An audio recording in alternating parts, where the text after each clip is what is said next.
What's up, guys? Welcome to another episode True Crime Society podcast with Stephanie and Olivia. It is October 7th, and this is the start of our weekly podcast. We're super excited. You guys have been asking us to do it, and we've been putting it off because it's a lot of work and we're tired. But, since you guys asked so nicely, we decided, why not give it a shot? So you all better listen very promptly so that we stay motivated to keep doing this and give us great reviews and share it with all your friends. When we posted that we were going weekly, we've had a lot of people be really excited, which is a nice little boost and, validation that it might be the right thing for us to be doing, which is nice. Yeah, definitely. And I'm assuming that you probably have friends that also like crime, or your moms, your grandmas, your aunts, your sisters. Maybe there's some men in your life, but our audience is 90%. Our audience is 90% women, so I'm not being sexist. That's just the way it is. But a great way to support us for free, that's very easy, is to just share that you're listening to the podcast on your Instagram story. Then all your followers will see it. Maybe some of them will check it out. So if you've enjoyed our company over these past few years and want to support us in an easy, free way, that's a great way to do it, and we'd appreciate it. And we'll repost it on our Instagram story. Yeah, and give you a little shout out. On our Facebook groups, when people join, we ask how they heard about us, and sometimes we get things like, "Oh, the checkout person at the grocery store told me about it." My favorite one wasn't there one that was like, "Oh, me and a girl at the bar in the bathroom were talking about how we like crime, and she told me to join this group," and I was like, it's totally girls in the bathroom drunk. That would be me. It does work. Like if you just, have a quick chat with someone and tell them about it, a lot of the times they will check it out, which is nice. Yeah, we're kind of at a good turning point here of keeping this a hobby or becoming more serious. So we would appreciate any shares or anything like that, or anything you guys could do to help us out. We've been reading all of your Instagram messages, everything you send us. Thank you so much for all the support and all the kind words. It really does mean a lot to us. We do try to answer everyone, or at least acknowledge everyone's messages, but sometimes there's so many that they get lost. So if you said something to us, or if you sent us something that I said I would post and I haven't posted it, just send it again, because sometimes I back out of the message and then I can never find it again. And ever since the great Facebook and internet and WhatsApp adage of 2021, everything still seems to be broken. The Instagram messages only work kind of intermittently. Like Facebook messages never work anyway at the best of times. So if you really want us to know something, you can email us at truecrimesociety@gmail.com too, or, just send us another message and hopefully it'll somehow get through. That's a good idea, because I know there's some people who have sent me missing people, and I mean to screenshot it, and then it just gets lost in the abyss, and I feel bad because I don't want people to think I'm lying to them. I just lost it. A lot of the times on Facebook, when I go to read the messages, it's just a broken link. It doesn't load, it doesn't work. It takes me to wherever, some dark depth of Facebook that doesn't work. I can't even open the messages on the Facebook page, so don't message us there. Anyway, keep trying if you want us to know something, and hopefully it'll get to us. You're not being annoying. It's just hard to manage them. Yeah. So what should we talk about next? Brian? Everyone probably wants to hear about Brian. So we're just saying we're maybe 2-3 weeks into this now?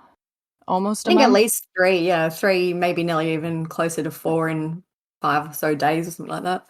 Well, he went missing on either the 13th or the 14th. Apparently, that's still to be debated by the parents somehow. And it's the 7th, so we're coming up on almost a month. And he's still missing. Still missing. Dog still hasn't found him.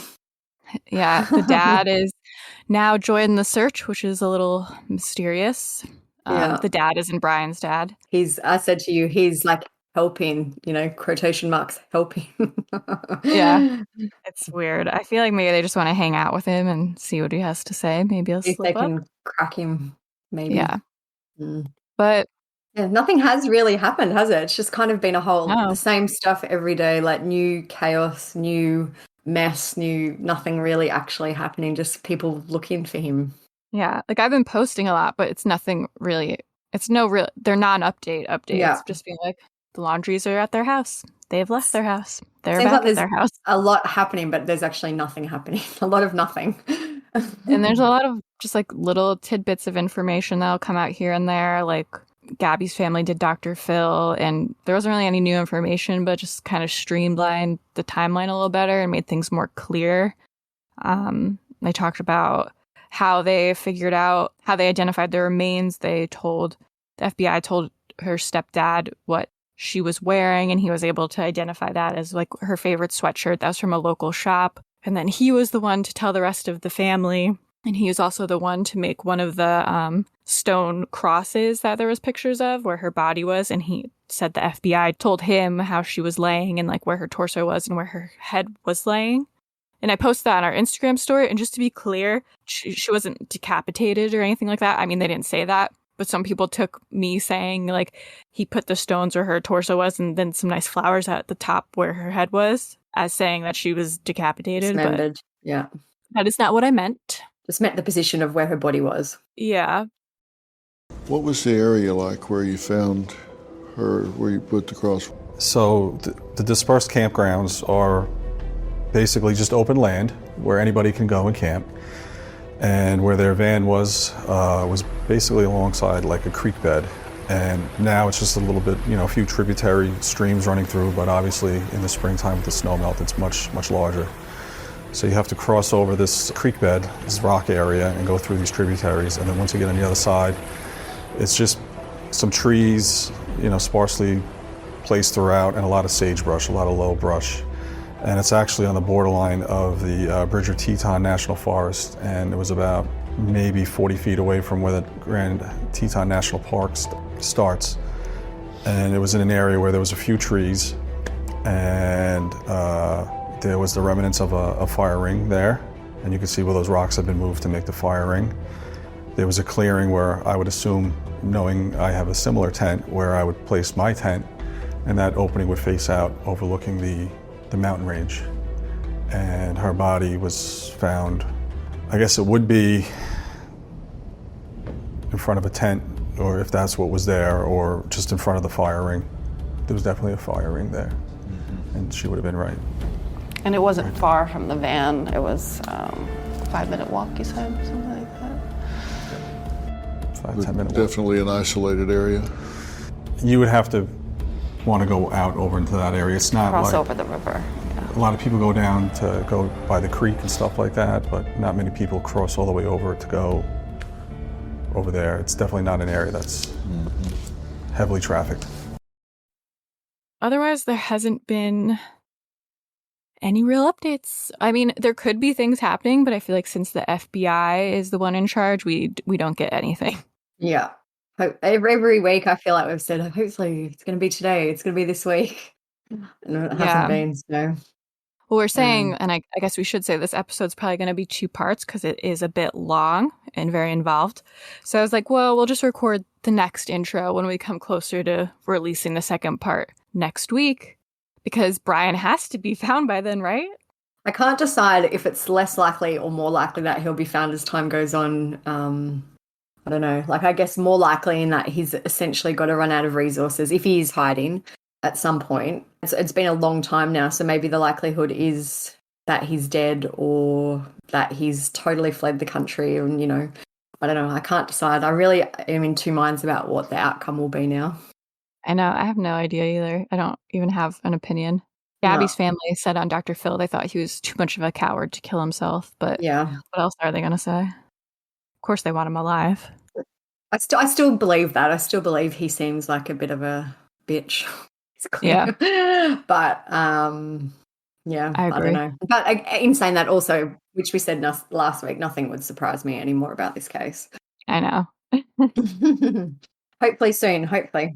Everyone's talking about the Appalachian Trail and like apparent maybe sightings. But then again, he does have a really basic look. But the Appalachian Trail goes all the way up to New York. So I'm like, should I be on the lookout yet? Is he I'm sure someone will sight him soon in New York and then you can go live and let us all know. And also, one last thing about this before we go on. We have seen the flowerbed TikTok. I don't know if that will still be relevant when this comes out. But yes, we have seen it. And I'm purposefully not posting it because I can't. Not that I can't, but I just refuse. It's been sent to us a million times, and basically it's a little TikTok of the Laundrie family doing gardening. They've got some like raised garden beds, and people are convinced that they see a hand in this garden bed. So I think some people are insinuating that Brian is buried in the garden bed, whereas I've seen some other people comment and say they reckon there's a bunker underneath the garden bed and he was like handing the mother a flower, like, I don't know, whatever they're doing in the garden bed, like some seeds or something to plant, which both of those are equally as ridiculous, I think. I hope I'm not going to be proved wrong and next week we'll have to apologise and say, oh my gosh, he was buried there. But I just feel like this is a bit of hysteria. They're just grabbing onto something that's nothing. Yeah, and not being rude, like, thank you for sending it to us because I want to know everything, but I just don't want to throw more gasoline on that fire and starting a frenzy. But I don't think he's in the flower bed, alive or dead, especially not alive. But if he is, I don't even know. I will do something crazy as an apology. I'll just quit the podcast. I'll disappear. I feel like this, like the fact that this has been sent to us so many times is just kind of a testament to how crazy this case is. Like in most other cases, you'd be like, yeah, that's not a thing. But just because there is so much unbelievable chaos in this case, it's almost believable. Yeah, the fact that him living under a flower bed in their yard is semi-believable just shows you how ridiculous everything has been. It's chaotic. It's a lot. Yeah. Anyway, hopefully for Gabby's family soon they get some type of closure or resolution to where Brian is. I hope there's a lot going on and we just don't know about it because they're not telling us. Yeah. But enough about that. We're always like, we're not going to talk much about it, but it's so easy to just go off on a tangent about it.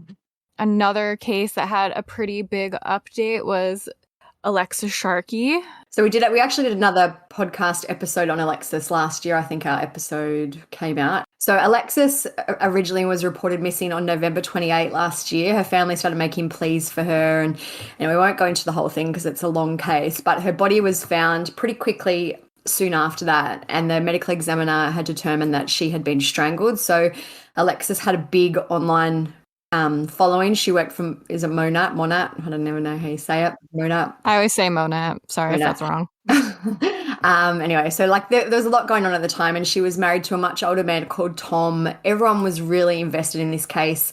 Tom, right after her death, released some stuff, saying basically that he was innocent and he loved Alexis. And he's also much older than her. Yeah, like I think he's in his late 40s and she was in her mid-20s. She was 26 and he was like 48 or something. So anyway, so since then, there's been nothing. They said she was murdered. They've never released any information about suspects, or it was basically been radio silence for at least, I don't know, 8 months? A year? To 8 months. Yeah, it was nearly coming up on a year since she went missing. It was like 10 months, I feel. So literally nothing. And then out of the blue yesterday, all of a sudden we got news that Tom Sharkey, her husband, had killed himself. The police went to Tom's daughter's house in Florida, which I guess is where he had been hiding out, to arrest him, and that he shot himself in the head as they attempted to enter the property. So the police have come out and said that basically they did an investigation. There was a few other suspects that they managed to eliminate, and then they decided it must have been Tom. He was the only person with a motive in the murder case,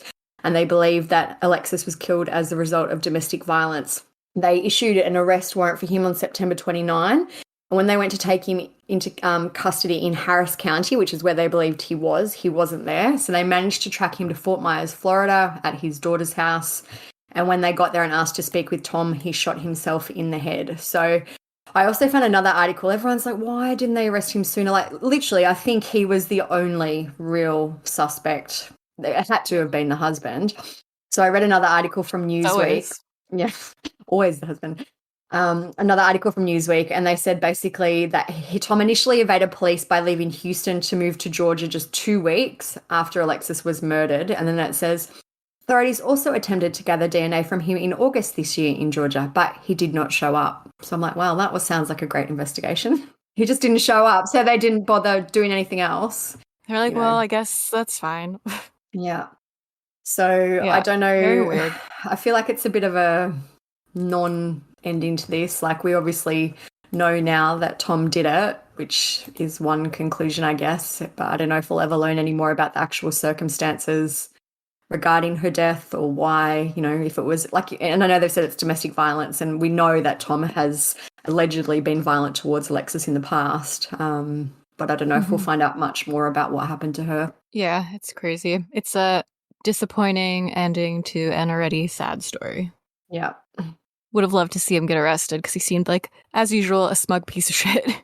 We did request or try to request her autopsy once they released her actual cause of death, but they denied it to us and said that it was an ongoing and, active investigation. So I think we're going to try and request it again. We'll probably get denied again, but if we don't, we'll be able to share it with you guys and hopefully learn a little bit more about what happened to her. Yeah, we're creeps. We're always trying to get autopsies. I love a good nighttime autopsy read before bed. Just a light scroll through autopsy reports. I woke up to a message from Nikki, who's in our admin team the other day, and she's like, guess what I got? And it was Charles Vallow's autopsy, finally. Oh, yeah, I saw that. So I she keep meaning posted to read that. it. She said she's going to make a blog for the Charles stuff, so that will be coming up soon, which is good. So just before we get into the actual case today, one more thing is that I've had a few messages from people asking us if we have any other crime-related podcasts that we can recommend. There's 2 I've been listening to at the moment. One actually is another Aussie woman, Ali, and her team, and it's called Stolen Lives. The last episode they've just released is on the unsolved abduction and murder of Amber Hagerman, and they cover a lot of kind of lesser-known cases, which is interesting. I feel like sometimes there's a bit of repetition when it's all about the big cases. So Stolen Lives covers a lot of the lesser known cases. So I suggest everyone gives that one a listen. And another one I found which was really good is called Nowhere to Be Found. They're on their 3rd season and they cover missing people, obviously, by the name. So I'm on to season 2 where they talk about missing woman Fauna Fry. And then the next season, which I'm really interested to listen to, is about Ryan Stuker, who's a Canadian guy who went missing a few years ago and basically really mysterious kind of disappearance. Absolutely no trace of him has been found. So Nowhere to Be Found and Stolen Lives are the 2 that I'm really enjoying at the moment. Yeah, I don't really listen to crime podcasts, to be honest. I'm I overload. think because, it takes up like so much of my life. Otherwise, I pretty much only listen to celebrity gossip type podcasts or Bachelor recap podcasts because I'm a loser. But I used to like Sword and Scale a lot, but that became problematic, obviously. And I did really like this, like, is probably old news and everyone's heard it, but I did really like the Cold podcast on Susan Powell, if no one's listened to it. Yeah, that was a really good one. It was crazy. Even if you know that case, it's crazy to listen to. I do love a good series podcast. I always look forward to the next episodes. But those are our recommendations. Any other good ones, we'll keep you posted as we go along. Mm-hmm.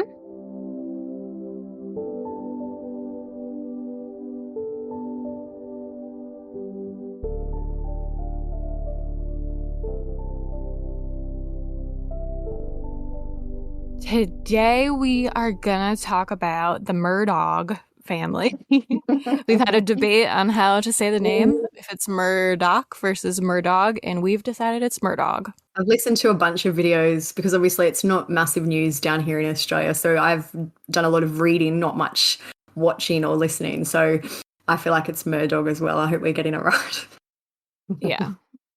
And if we're not, feel free to message us and let us know.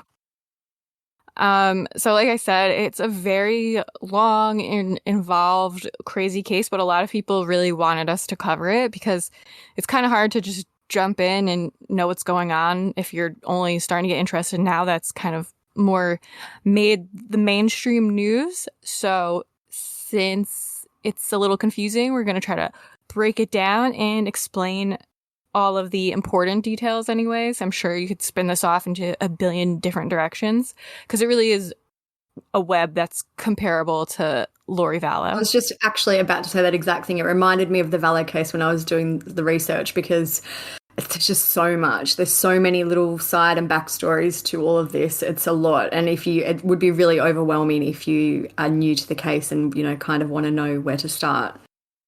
Yeah, like it's one of those ones where you're reading about one thing, but then it connects to this other thing that you were reading about before, which connects to this other thing that's happening now. And all of a sudden you're like, wait, who are all these people and what is happening? A very tangled, detailed web. Yeah, so we're going to try to explain it all and keep it as streamlined as possible. I'm going to start off talking about the kind of some of the backstory and some of the stuff leading up to, I guess the main part of it would be the murders. Which murders? the murders of his wife and son. So we're going to start with all the stuff leading up to that. I think your part will probably be everything up until 2021 almost, and then... Yeah, about. This case, it involves a little bit of everything. There's murder, fraud, suicide for hire, tons of different things going on. Housekeepers are dead. Random people are dead that somehow knew them. It's a lot. One of the sons is named Buster. It's too much. That's his nickname. The worst of them all is that his name is Buster. And there's a bunch of people too with the same names because, you know, they're all like Randolph one, like so. Yeah, anyway. they love to rename after their family members. But okay, enough. I need to calm down. People are going to get mad. A wealthy mother and son shot with 2 different guns. A housekeeper who supposedly died when she tripped and fell. A 19-year-old girl killed in a boating accident. And a hit-and-run victim who may have actually been struck with a baseball bat. And then finally, a family patriarch who has now turned himself in for allegedly attempting to stage his own murder. 5 deaths and more crimes potentially linked to just one family. Today, we have the very latest on the shocking fall of South Carolina's powerful Murdaugh family. Personal injury lawyer Alex Murdaugh hails from a prominent legal dynasty that dominated the South Carolina Low Country's justice system for over 80 years. But on September 4th, the 53-year-old was shot in the head. He survived and told authorities he enlisted a former client, Curtis Edward Smith, to kill him so his only living son, Buster, could collect a $10 million insurance payout. This happened in South Carolina. It's the Murdaugh family.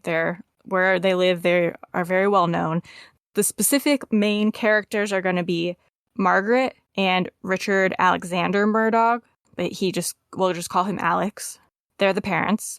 And their sons are Richard, who goes by Buster, and Paul. Some background on the family. They've actually been pretty notorious since the 1920s. They're a very well-known family in the Low County region of South Carolina. So from 1920 to 2006, 3 members of the family consecutively served as solicitor, which is the district attorney, in charge of prosecuting all the criminal cases in the state's 14th Circuit District. It begins in the small town of Hampton just over 100 years ago when residents elect Randolph Murdaugh as the 14th Circuit solicitor. Most states call them district attorneys. For more than 85 years, 3 generations of Murdaughs were the supreme law for more than 3,200 square miles of Low Country. It's pretty well recognized in law that in criminal justice, there is no figure more powerful than the prosecutor. Keeping residents on the legal straight and narrow across 5 counties kept the Murdaugh family well connected to law enforcement. And probably know each other pretty well socially, too. That's very often the case here, yes. The family's grip on the solicitor's office ended in 2005 when Randolph Murdaugh III retired. So we won't go into the history of the previous Murdaughs because they don't really matter. There's lots of info online about them, and we'll put it in the blog. But we just want to make the point of they were a powerful family and in control for a long time. It's almost a bit like the royal family when you start looking into it, because it's like, anyway, it's crazy. There's this massive family tree. Yeah, they're like South Carolina royalty. Yeah. Alex Murdaugh met Margaret, or Maggie, in the late 1980s while they were both attending University of South Carolina. He graduated from USC in 1990, and she graduated in 1991, the year I was born, just so we all know. Alex then went on to graduate from the USC School of Law in 1994, and he then joined the Murdaugh family law firm. The couple then had their 2 sons together, Richard Buster and Paul. Paul was born in 1999. I guess we don't care when Richard was born. I couldn't find anything on Richard. The only reason I could find Paul is that he's dead. So he had an obituary. Oh, yeah. So I just thought, that would give a timeline as to when they had some kids. So like we said, the family's seemingly very wealthy, and just to show how kind of pretentious they are, this is a little excerpt from the New York Post. It says, "The couple would become the leading lights in otherwise mostly poor Hampton County, holding forth from one of their 3 estates. Maggie Murdaugh, who favored furs when the weather was cold enough, preferred to stay at the couple's hunting lodge just outside of the town of Hampton, where their 2 sons, Buster and Paul, liked to shoot wild animals. In the summers, the Murdaughs spent their time on their 17-foot powerboat. Is it ever cold enough to wear furs in South Carolina? I don't know. Maybe she just likes the furs anyway and uses them as an excuse. It's like 50 degrees and she's like, I need my furs. So we're going to start the story with the things that happened in 2015. And we're going to try to go in chronological order as much as possible. We'll give you the rundown on all the people as they're introduced in the story. The first event that will eventually become relevant happened on July 8th, 2015. Stephen Smith, who was 19, was found dead in Hampton County, South Carolina. His body was found in the middle of a road and he had gashes on his forehead. Stephen's mother, Sandy, spoke to the media and said, I just couldn't believe it. When they told me hit and run, I said that's impossible because Stephen wouldn't have been walking in the road to start with. He would have cut through the woods. He would not have been on the highway. She also said, they said he was shot in the head. Then it turned into he was a hit and run and then he was beat up. So the story just kept changing. The death, it was classified as a hit and run and it kind of just went cold. Nothing else ever happened with it. The only connection at the time to the Murdaughs was that Stephen was a classmate of Buster, but we'll circle back to that. That brings us a few years later.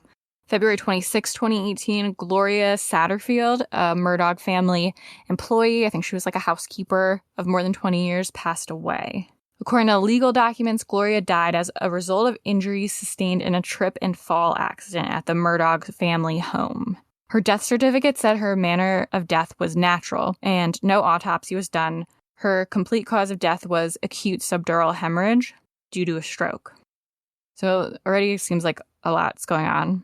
A trip and fall is not really natural. Yeah, it's very, like, I know, like, I'm in kind of two minds about this, which I know we'll get into too, because she essentially was died. Hospitalized. She died in the hospital, so it was an attended death, which I know that they don't always carry out autopsies for an attended death, but you would think there would have been more of an investigation into the actual circumstances. I guess there wasn't a real need at this point to do that, though. Anyway, probably getting ahead of ourselves. No reason to be suspicious yet. Yet. Her obituary is online, so that's where it seems like it says she died in the hospital. So that's where we got that from. When I was doing the research, I did find some conflicting things, and some people, like some articles said that she died at the home, but I do think that she actually was in hospital for a few weeks before she died, based on things that have since come out. So yeah, her obituary says, Mrs. Gloria Harriet Satterfield of Furman passed away Monday 26th, 2018 at Trident Medical Center. So I'm pretty sure that is the legit version of what happened. Yeah, especially because usually the family writes it, so they would know. Yeah. Articles that we had read on this said that she died about 3 weeks after the initial fall. And it's not clear, this is what we were just talking about, kind of if she had a stroke and fell at the home or if she had a stroke at the hospital after the fall. So the chain of events isn't very clear, but that's what's out there. So the coroner's office was not notified of Gloria's death, which is weird if it was at the hospital, I feel, but... Yeah, I don't know. I don't know if the process is different for each county or each state, but you would think... Yeah, I don't know how it works. Gloria's fall at the home reportedly happened on February 2nd, 2018. Alex Murdaugh's version of events is that Gloria tripped over the family's dog and fell downstairs. There's some contention as to which Murdaugh property this happened at because they owned homes in Hampton and Colton counties. I guess the Murdaugh family have never really confirmed. I'm sure, that there is clarification, but they just haven't made it public. Yeah. Gloria's sons negotiated an initial settlement with Alex Murdaugh that was reported to be around $4 million with their first lawyer, Corey Fleming. They never received any of the money, though. Brings us to 2019, which is the year where things really started going wrong for them. On February 24th, 2019, Paul Murdaugh was having a party with 5 friends. Mallory Beach, who was 19, her boyfriend, Anthony's cousin Connor, and 2 other people. The group started their party on February 23rd around 7 p.m.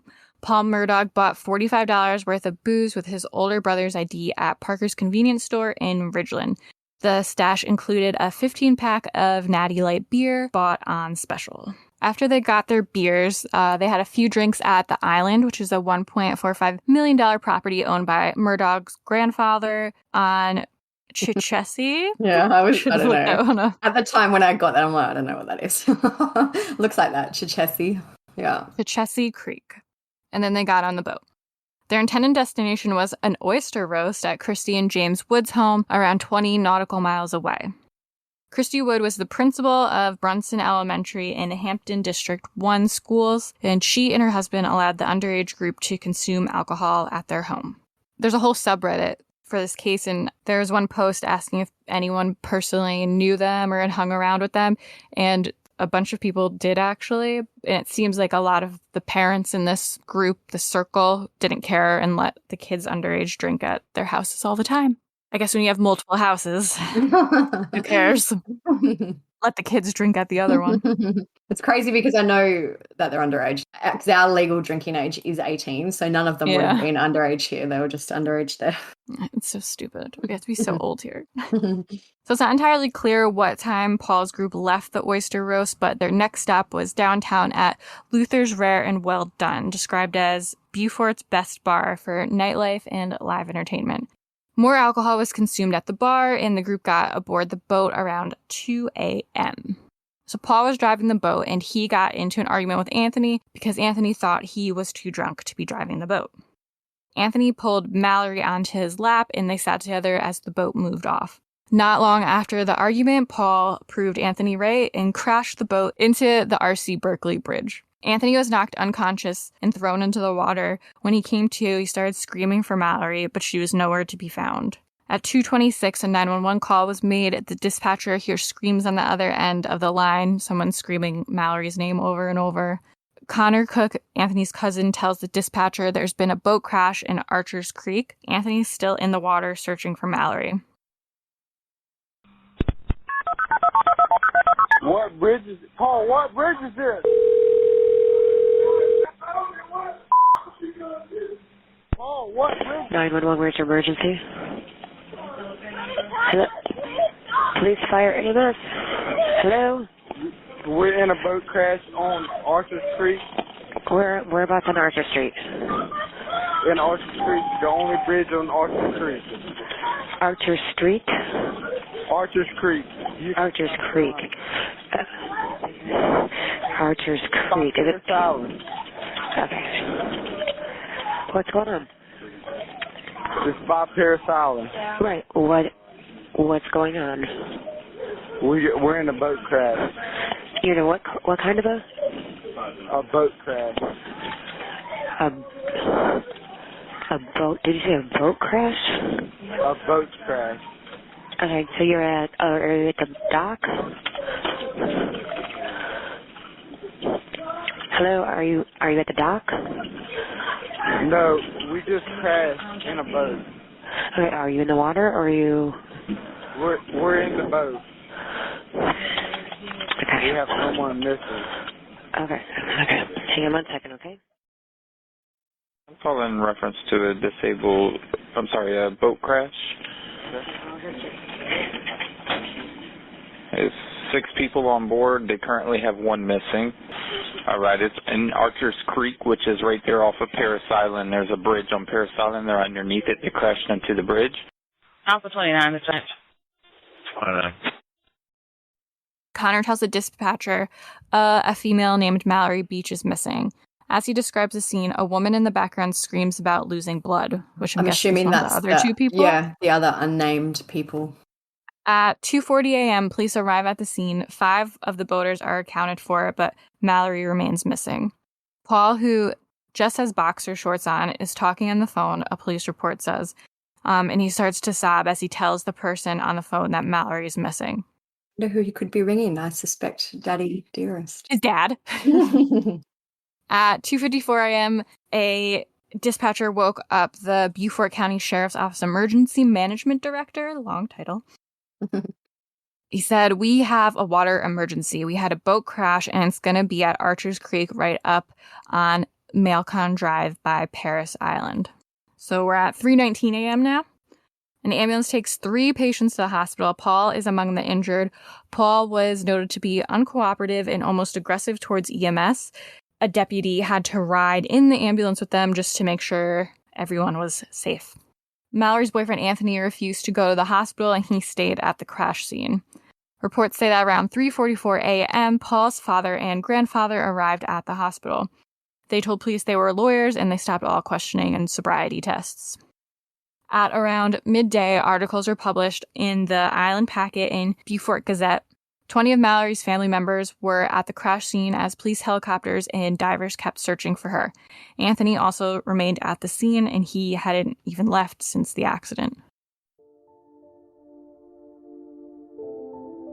Alex, thank you. 3 days of searching, still no sign of a teenager thrown overboard over the weekend. 19-year-old Mallory Beach hasn't been seen since a boat she and 5 friends were riding on hit a piling in Archers Creek at 2 Sunday morning. Rescue crews from Beaufort County and Paris Island have been combing the waters in and around the area. Paris Island even shut down its firing range so searchers would be safe. Meanwhile, dozens of family members and friends have been standing by hoping for a miracle. So tide, wind is always a factor. Water temperature is a factor. So we take all that into account. That's why we have various sized boats here. We have smaller boats that can get up in the areas. Marine Rescue Squad here in Beaufort has an airboat should we need something like that. And then we bring in the air assets to help us look in the areas that the boats can't get into. The operation is about to end for the night. Officials say they are still in search mode, not recovery, believing Mallory can still be found. The accident itself is still under investigation. DNA swabs are taken from various locations on the boat during the day. A police report says the boat has been sitting in the open for more than 12 hours, including during periods of rain, waiting to be processed for evidence. Law enforcement officers find no usable fingerprints. The boat had a large split in the hull and blood in the main compartment. So there's pictures. Yeah, there's a lot of pictures. There's quite a lot of damage to the boat. Like you can actually see the exact, point of impact for the boat. It's been kind of torn apart. There's a mud and it looks like where it's hit the pillar, mud and, dirt and things like that. And there's blood all throughout the boat. So it's not like pools of blood. It looks like it's just kind of, I don't know. It's a very messy scene. Yeah, it's like just a big blood stain. Yeah. I'll put the photos on the blog anyway so you can see them. But it's like there's definitely a lot of damage and a fair amount of blood in the boat. Yeah, they must have been going very fast. It's so weird because when you look at the photo of the bridge, like I guess, I know it was 2 a.m. and all that, but it just looks unbelievable that you could miss it. There are like tons and tons of pillars under this bridge. It's not like there's 1 or 2 pillars on either side, and there's like, I reckon there must be 30 pillars maybe or something at least. Like the whole bridge is pillars. To go through it, you would have to go so slowly. He must have really, really, really, really been not paying attention. I think it's probably just one, he was super drunk, and all the Murdaughs seem to have a I'm untouchable attitude. Yeah. To fuel their egos. Mallory's family went to the crash site every day for a week, and police conducted numerous searches for her. On March 3rd, Mallory's family went via their church to pray for her, instead of going straight to the scene. Around 1 p.m., some volunteers launched their boat and began searching near Broad River Boat Landing. About 20 minutes into the search and near low tide, the brother on the T-top sees blonde hair floating in the marshline. They call 911 and remain there until law enforcement and the county coroner arrive, and they found Mallory. So her funeral was held on March 7th, 11 days after the boat crash, and more than 500 people attended. Reverend Nelson Foster said at her funeral, "She went early, she went young, she loved her family, she loved her friends, she loved her rescued pets. I'm blown away by the legacy this teen woman leaves behind." The Reverend recalls the words Mallory had scribbled on a chalkboard in her room when she was about 12. "Be strong in the Lord and never give up hope. He's going to do great things. I already know." This is a little note about Mallory. When I was doing all the research, everything I've read about her, she seems really lovely. Like there's, she seems sweet. She loved her family. She seems, all her friends are absolutely devastated about what's happened. It's a real loss for their community, it seems. So police continued to investigate the crash and were finally able to bring charges on April 18th, the same day that Mallory would have turned 20 years old. A Beaufort County grand jury made it official today. 3 charges against 20-year-old Paul Murdaugh, boating under the influence causing death, and 2 counts of boating under the influence with great bodily injury. According to the South Carolina Department of Natural Resources investigation, Murdaugh was apparently driving the boat at 2 a.m. February 24th when it hit a bridge on Archers Creek, throwing all 6 people out. Mallory Beach couldn't be found that night. It took 7 days before her body was discovered. Since then, Mallory's mother has filed a civil lawsuit claiming Parker sold alcohol to the 20-year-old Murdaugh, who was using his older brother's ID. Also named Luther's Rare and Well Done, a restaurant where the teens allegedly continued to drink later, even though all were underage. Paul Murdaugh's brother, father, and grandfather were all implicated for various reasons in the suit. His grandfather, Randolph Murdaugh, is a legendary attorney in Beaufort and Hampton County and a longtime former 14th Circuit solicitor. The Murdaugh's connection to this case has already led to the Beaufort County Sheriff's Office, the current 14th Circuit Solicitor's Office, and 2 circuit court judges recusing themselves from the investigation because of their close ties to the family. Now the South Carolina Attorney General's office itself says it will prosecute the criminal case. The indictments come on what would have been Mallory Beach's 20th birthday. In a Facebook post this morning, Mallory's mother wrote, "I never imagined I wouldn't be able to celebrate your 20th birthday with you. Happy birthday in heaven." He was never jailed, of course, and he was out on a $50,000 personal reconnaissance bond. He was also free to travel throughout the state. Paul's blood alcohol content on the night of the crash was found to be 0.286, which is almost 3 times the legal limit for operating a motor vehicle. But the judge denied a prosecutorial request that he wear an alcohol monitor. There's still lawsuits ongoing in relation to Mallory's death. Mallory's mother, Renee Beach, filed a wrongful death lawsuit naming Parker's store, where they bought the alcohol, as part of the lawsuit, as well as Alex Murdaugh and his oldest son, Richard. I think that Paul used Richard's ID to buy the alcohol, and I think also he bought it with Maggie's credit card. So it's, a lot going on. Philadelphia Indemnity Insurance also has sued, asking the court to relieve the company of financial responsibilities for any claims by 20-year-old Paul Murdaugh's brother and father. There are some updates in the lawsuit that we'll discuss closer to the end of the episode when they come up in the story. From there, the Murdaugh family kept bumbling along, interestingly. At some point between the boating accident in June 2021, Maggie arranged for a forensic accountant to review the family's finances. There's also rumors online that Maggie spoke to a divorce lawyer in April 2021.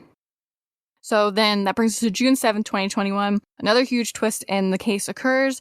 Maggie and Paul were shot dead on their property on Moselle Road in Islandton.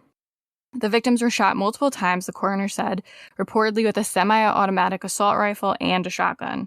He ruled the deaths as a double homicide, and each victim had been killed with a different gun, which is interesting. Maybe 2 killers. So crazy to me because there is actually so little information about their murders, like everything else, like Mallory's accident and everything else we're going to talk about. There's tons and tons and tons of articles, but the police have been really, really closed-lipped about this, which is interesting.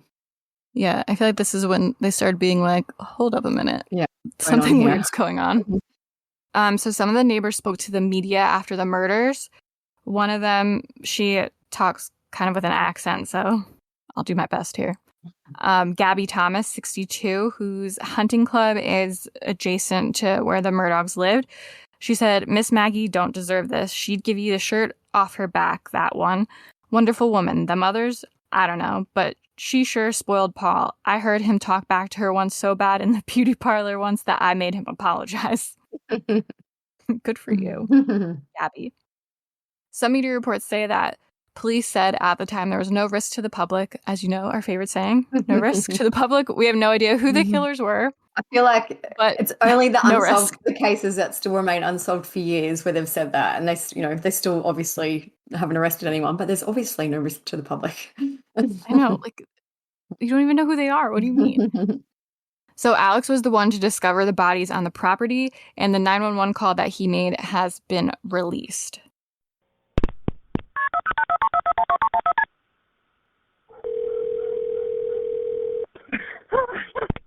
Hampton County 911, where's your emergency? This is Alex Murdaugh at 4147 Moselle Road. I need the police to handle this immediately. My wife and child have been shot badly. Okay, you said 4147 Moselle Road in Allison? Sir? You said 4147 Moselle Road in Allison? Yes, sir. 4147 Moselle Road. Stay on the line with me, okay? Hurry. Yes, sir. Stay on the line with me, okay? Conner County Communications. Carlton, I have an Alex Murdaugh on the line, caller from 4147 Moselle Road. He's advising that his wife and child was shot. Okay, and sir, give me the address again. It's 4147 Moselle Road. I've been up to it now. It's bad. Okay. Okay, and are they breathing? No, ma'am. Okay, and you said it's your wife and your son? My wife and my son. Are they in a vehicle? No, ma'am. They're on the ground out at my kennel. Okay,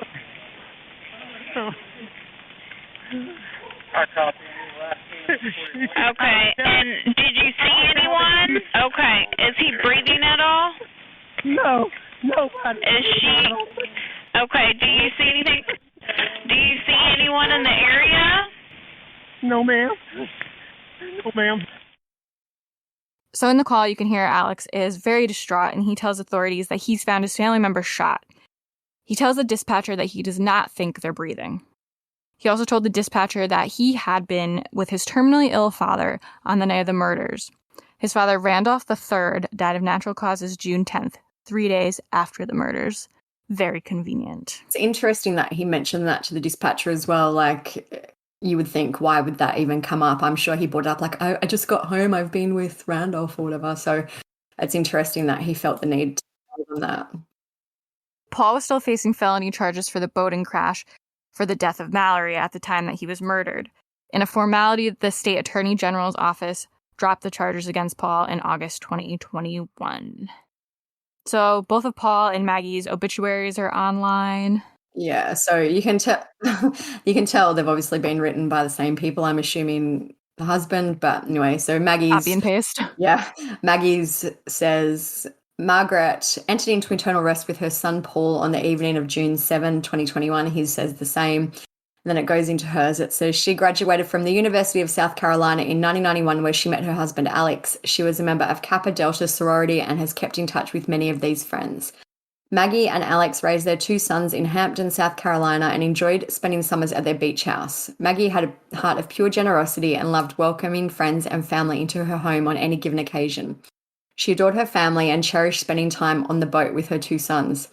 She'll be remembered as a second mum to her son's many friends. She made the most out of every situation and lived each and every day to the fullest. It's interesting they put the stuff about the boat in when all the, drama with Mallory's death. I wonder if that was him being a dick. It seems it's a bit of a dickish obit. Like, did you really need to put in about the beach house and, Yeah, that was it seems like a lot of humble brags. You could have just said she loved aggressiveness. spending summers at wherever they went. Like, you didn't need to put in the bit about the beach house. And, a humble brag. Anyway, and then Paul's is very similar, actually. It says Paul grew up with a love for the outdoors and particularly enjoyed hunting at their lodge in Moselle with his father and brother Buster. He was a junior at the University of South Carolina, where he was often found cheering on the Gamecocks with his family and friends. Paul never met a stranger and had an abundance of friends. He was always eager to lend a helping hand to anyone in need, except for when he causes a boat crash that kills someone. Except for when he's a raging drunk. No one was more loving and genuine than Paul, and because of this, his personality was one of a kind. And then it just goes on to list all their family and friends and, survivors and things like that. So it makes me wonder, like, how you were just saying they didn't need to include their beach house or their lodge.